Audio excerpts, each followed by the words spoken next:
Hi, greetings everyone. My name is Arvia Mantil from Group 2, and the topic we got is Lesson 2, Art Appreciation, Creativity, Imagination, and Expression. Now, the learning outcomes.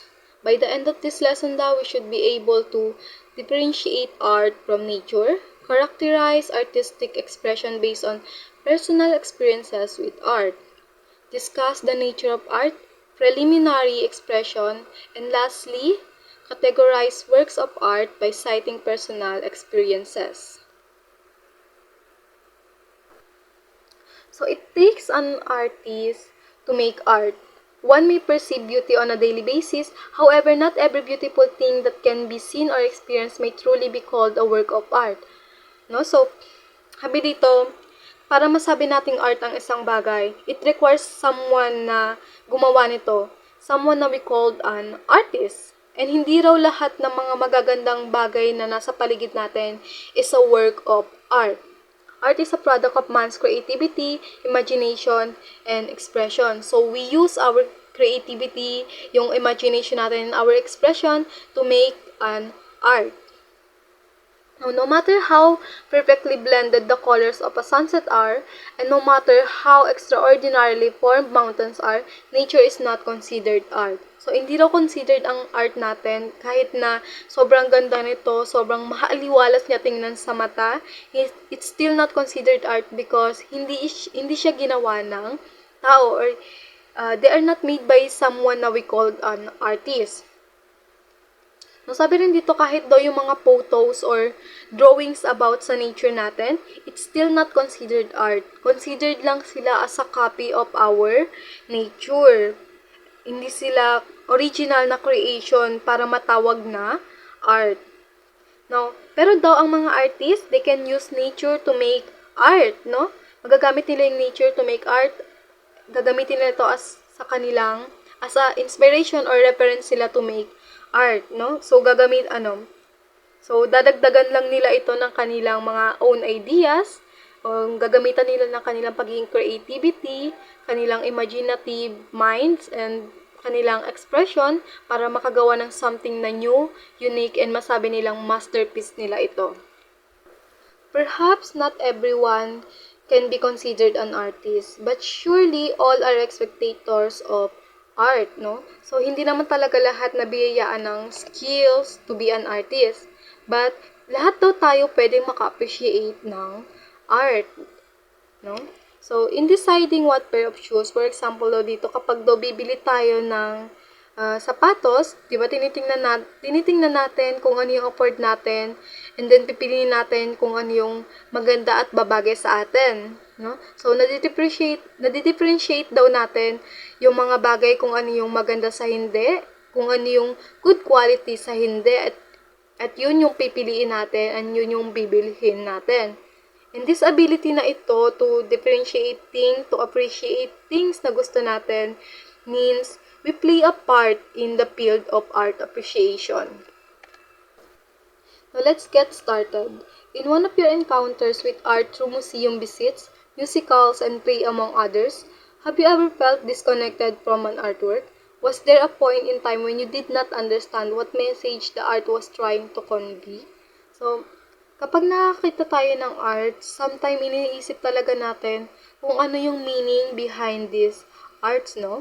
So, I never pa ako nakapunta sa mga museums, musicals or plays, pero may mga arts na ako nakita na hindi ko talaga maintindihan, no? Like, sa mga abstract arts, marami sa kanila hindi ko maintindihan yung meaning behind it, no?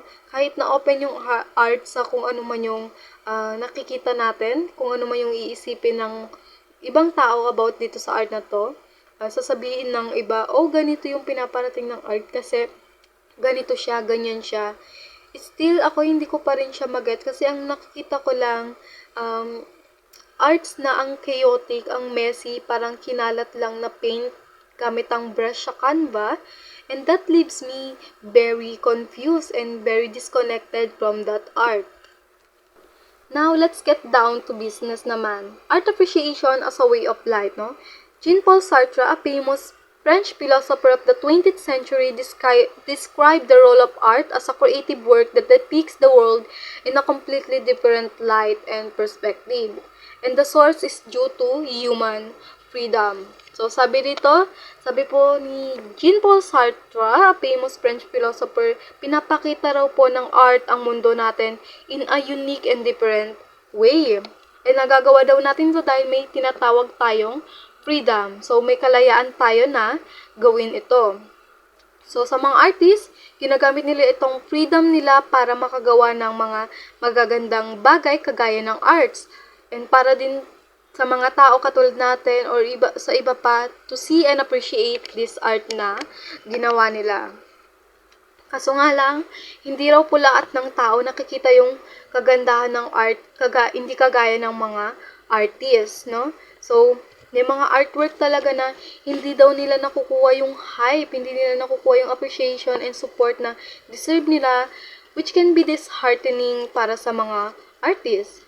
Minsan natatagalan pa bago sila ma-recognize or bago sumikat yung art na ginawa nila. So, one of the example of this is si Vincent van Gogh. So, kilala naman natin si Vincent van Gogh. Isa siya sa pinaka-famous artist na kilala natin ngayon, no? So, si Vincent van Gogh, yung mga artwork niya noon, very unrecognizable, no? Walang nakakapansin, walang nakaka-appreciate, no? So, not until he committed suicide. Nung nawala siya, sa kanya nakuha yung fame and support na deserve niya. So ngayon, very famous na yung mga artworks niya. Isa sa pinaka-famous niyang artwork is the Starry Night, no? Na binibisita talaga ng mga tao.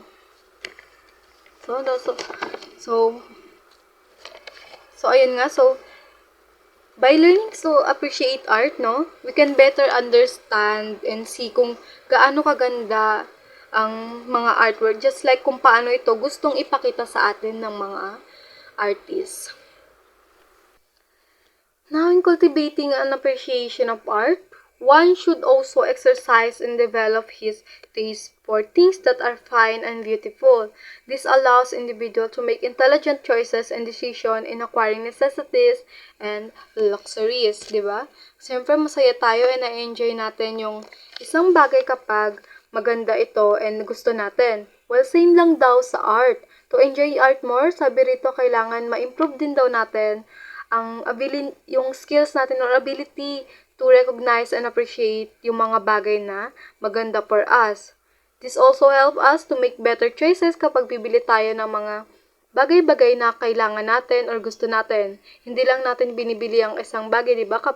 Kasi afford natin ito. Syempre, bibilin din natin yung bagay na yon kasi maganda siya, quality siya, and something na gusto talaga natin. Kaya natin ito binili. Frequenting museums, art galleries, performing arts theaters, concert halls, or even malls that display art exhibitions that are free in admission during leisure time will not only develop an understanding of the art, but it will also serve as a rewarding experience, no? So, it also helps us din daw to enjoy and understand art better kapag bibisita tayo sa mga places kagaya ng museums, mga art galleries, theater or malls with art exhibits na free lang daw pasukan, no? So, may mga malls din tayo dito sa Cotabato with may mga art exhibits minsan, no? Like yung sa City Mall and Arnor. Minsan nakapunta na ako doon and may mga nakikita talaga ako na mga arts na nakakabit minsan or nakadisplay sa mga mall nila. Now, this can be a valuable and enjoyable experience for anyone then, no? So, and kapag maraming tao ang nagsimulang maka-appreciate kung gaano nga ba kaganda ang isang bagay, nakaka-encourage ito sa mga artists na makagawa ng mas marami pang amazing na mga arts.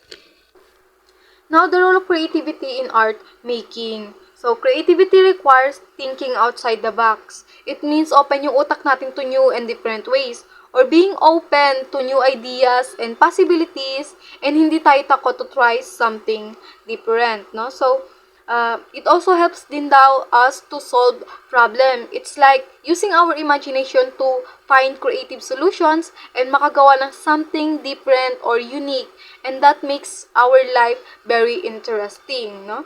So, in art naman daw, creativity rather is what sets apart one artwork from another. We say something is done creatively when we have not yet seen anything like it, or when it is out of the ordinary. Now, sa mga art naman daw, being creative mean something na nakakagawa tayo ng very unique, something na different, or something na naiiba talaga sa lahat. Now, a creative artist does not simply copy or imitate another's artwork, no? So, sa mga artist naman, a creative artist, kagaya na nga ng sinabi ko kanina, hindi nila basta-basta kinokopya ang isang bagay, no? Dinadagdagan nila ito ng own idea nila, own styles nila to make something special, something original for them. Yet, being creative nowadays can be quite challenging. What you thought was your own unique and creative idea may not what it seems to be after extensive research, and that someone else has coincidentally devised before the idea in another part of the world, no? So, mahirap naman talaga maging creative sa panahon natin ngayon, no? Kasi sometimes, may mga idea talaga tayo na sobrang ganda na akala natin tayo pa lang ang nakakaisip, not knowing na may ibang tao na pala na nakaisip nito, or may ibang tao na nakagawa nitong idea na ito, no? So, for example, dito itong campaign ad ng Pilipinas na it's more fun in the Philippines, na ginamit ng Department of Tourism or DOT na sumikat naman noong 2011, no? So, later on, nalaman ng mga tao na may kaparehas itong campaign ad na ito sa tourism slogan ng Switzerland, na it's more fun in Switzerland noong 1951. Now, dinipensahan ito ng former DOT secretary na si Ramon Jimenez Jr. Sabi niya, hindi nila ito ginaya. Coincidence lang daw na parehas ang idea nila sa idea nung Switzerland, no? So, ganun yung nangyari. So, this shows lang na importante talaga mag-research tayo bago natin sabihin na idea natin yung isang bagay para makaiwas na rin tayo, ma-avoid natin yung any conflicts or issue na mangyayari. Assalamualaikum warahmatullahi ta'ala wabarakatuh. My name is Khairuddin M. Sapal, and my topic is art of product of imagination. Imagination as a product of art.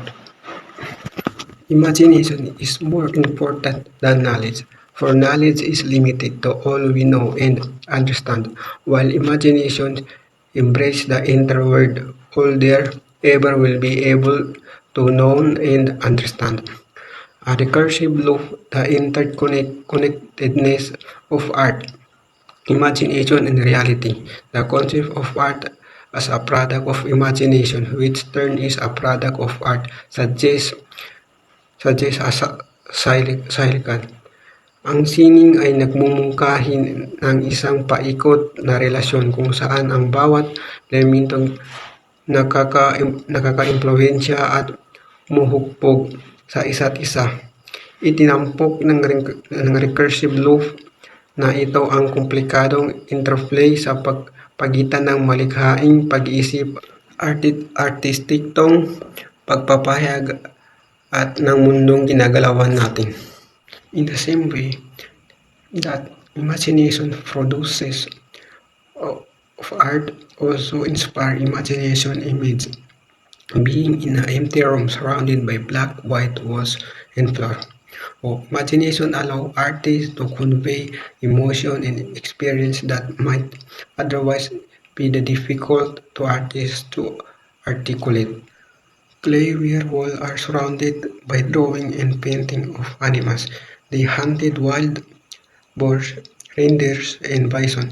Clay ware mold and stone carved into form that resemble women and men. Virtues created intricate design on them. Their creative pieces were made not only because they were functional to men but also because beauty gave them joy.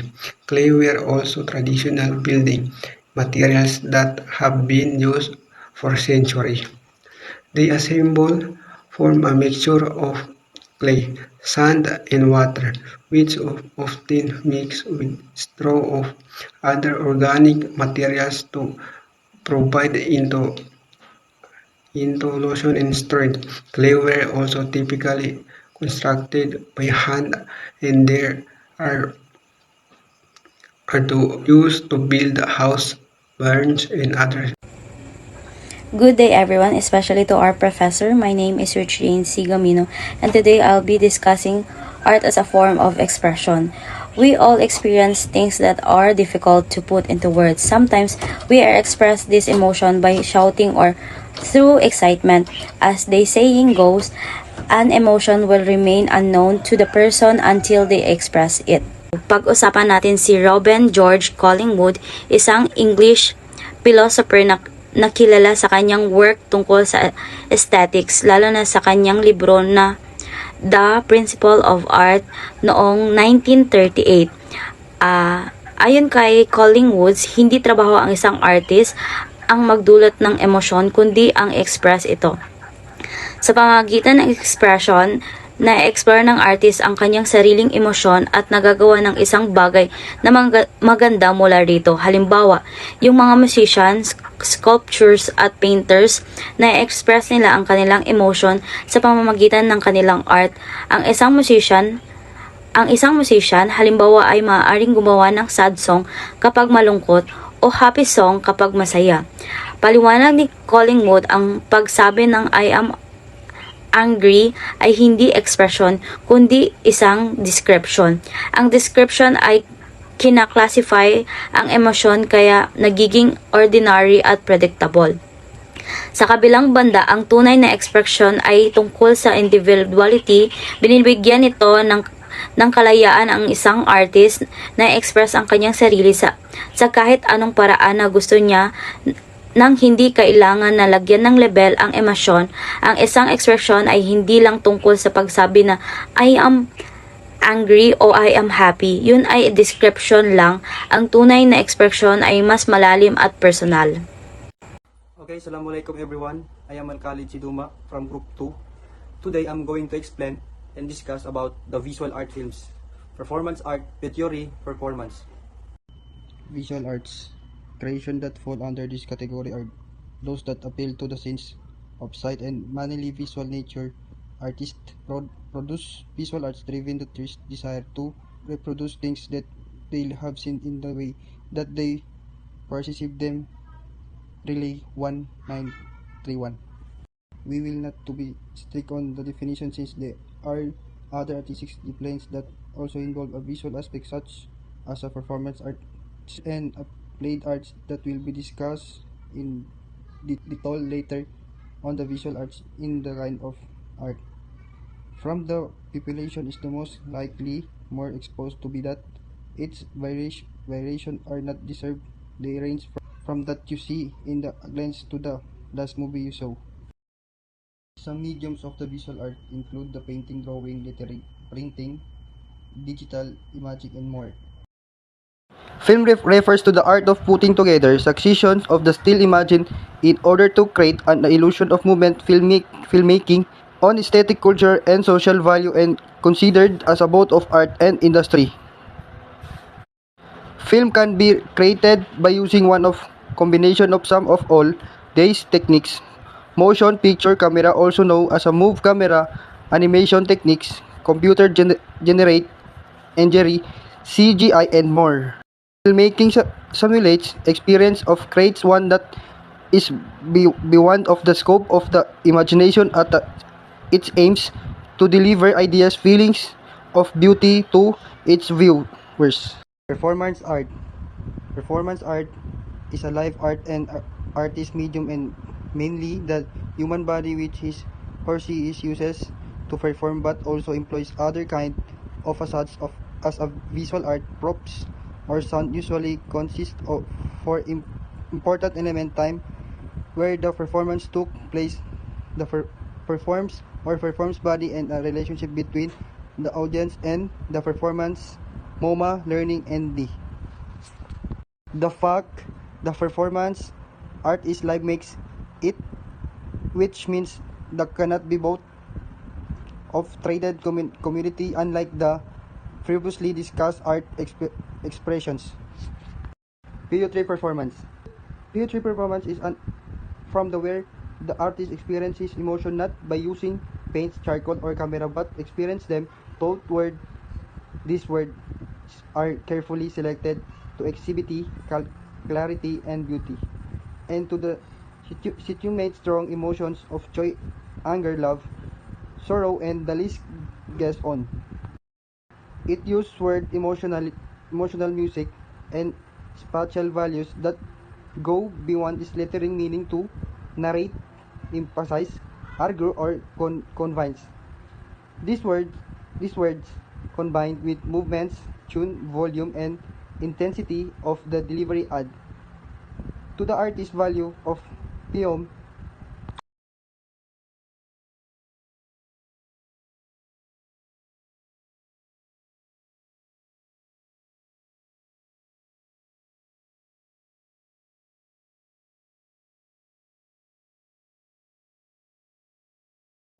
Good day everyone, and especially to you ma'am. My name is Zoib Salendov from BS Infotech. My topic for today is all about architecture, dance, literary art, and theater. Architecture. As discussed, art is the pursuit and creation of beautiful things, while architecture is the making of beautiful buildings.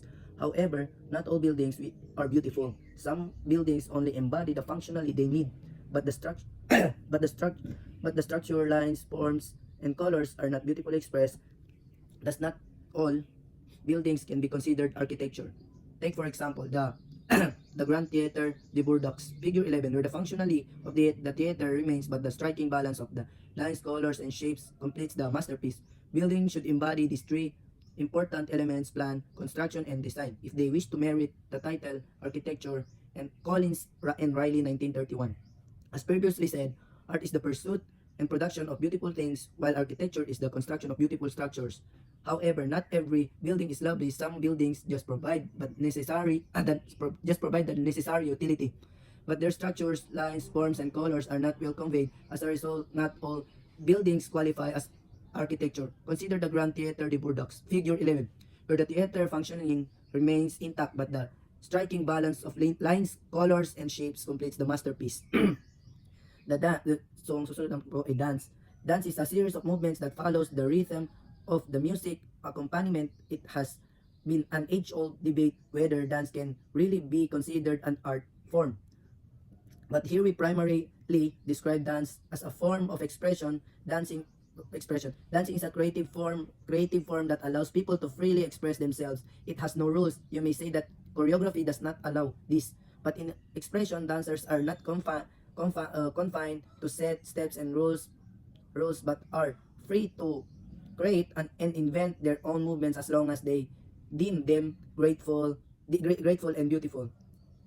Dance is a series of motion that follows the rhythm of musical accompaniment. The question of whether dance is truly an art form has been debated for centuries, but in this context, we refer to dance primarily as a means of expression. Dancing is a creative form in which people can freely express themselves. It has no rules. You may argue that choreography does not permit this. However, in terms of artistic expression, dancers are not limited to predetermined steps and restrictions, but are free to improve and construct their own moves as long as they are grateful and beautiful. Literary art. Artists who practice literary arts use word, not paint, musical instrument, and chisels to express themselves and communicate emotions to the readers. However, simply becoming a writer does not make one a literary artist. Simply constructing a succession of sentence in a meaningful manner is not literary art. Literary art goes beyond the usual professional, academic, journalist, and other technical forms of writing. It focusing on writing using a unique style, not following a specific format or norm. It may include both fiction and non-fiction, such as novels, biographies, and poems. Examples of famous literary artists and their works include The Little Prince by Anthony de Saint-Exupéry and Romeo and Juliet by William Shakespeare.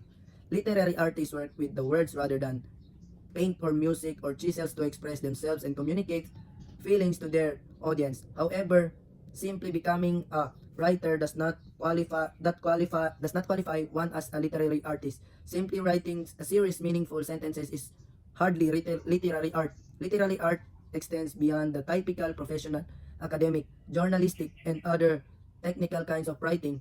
It focuses on writing in a distinct manner without adhering to a precise format or convention. It can contain both the both fiction and non-fiction, such as novels, biographies, and poems. Famous literary artists and their works include Anthony de Saint-Exupéry, The Little Prince, and William Shakespeare's Romeo and Juliet. Theater. Theater uses live performance to present, account, or imaginary events before a live audience. Theater art performances usually follow a script, though they should not be confused with literary arts. Much like in filmmaking, theater also considers several elements such as acting, gesture, lighting, sounds, effects, musically score, scenery, and props. The combination of these elements is what gives the strongest impression on the audience, and the script thus becomes a minor element. Similar to performance art, since theater is also live performance, the participation of the viewer is an important element. Is in theater arts, some genres of theater include drama, musical, tragedy, comedy, and improvisation. Live performances are used in theater to offer tales of real imagined events. Before a live audience, theater art performances typically follow a script. Although they should not be mistaken with literary art, much like in filmmaking, theater also takes into account numerous factors such as acting, gesture, lighting, sound effects, musical score, scenery, and props. The combination of these elements is what makes the most impression on the audience, and the script becomes a secondary component. Thank you po. Applied arts. Applied art is incorporating elements of style and design to everyday items with the aim of increasing their aesthetical value. Artists in this field bring beauty, charm, and comfort into many things that are useful in everyday life. Collins and Riley, 1931. Industrial design. Industrial design, interior design, fashion design, and graphic design are considered applied arts. Applied arts is often compared to fine arts, where the latter of chiefly concerned on aesthetic value through exploration and expression of ideas, consideration of the needs, and careful choice of materials and techniques. Artists are able to combine functionally and style. So, applied art is the practice of putting style and design elements into daily goods in order to increase their aesthetic work. Artists in this discipline infuse beauty, charm, and comfort into many commonplace objects. Collins and Riley, 1931. Industrial design, interior design, fashion design, and graphic design are all considered applied arts. The applied arts are frequently compared to the fine arts, which are primarily concerned with aesthetic value. Artists can combine functionally and style by exploring and expressing ideas, considering needs, and carefully selecting materials and techniques. Applied arts is the practice of incorporating elements of style and design into everyday items in order to increase their aesthetic value. Artists in this sector contribute beauty, charm, and comfort to many. Thank you. Lastly, let's wrap it up, no? Summary ng buong lesson 2, the art appreciation, creativity, imagination, and expression, no? So again, art is created by an artist gamit ang kanilang pagiging creativity, kanilang imagination, and expression, no? And nature is not considered art kahit na sobrang ganda ng nature natin, no? Artists get inspired by things kagaya ng nature natin, pero they still come up with their own idea para maging original and special ang artwork nila. Now, although naman not everyone can be an artist, but everyone can appreciate art. And by learning to appreciate art, mas maunawaan natin and makikita natin gaano ito kaganda.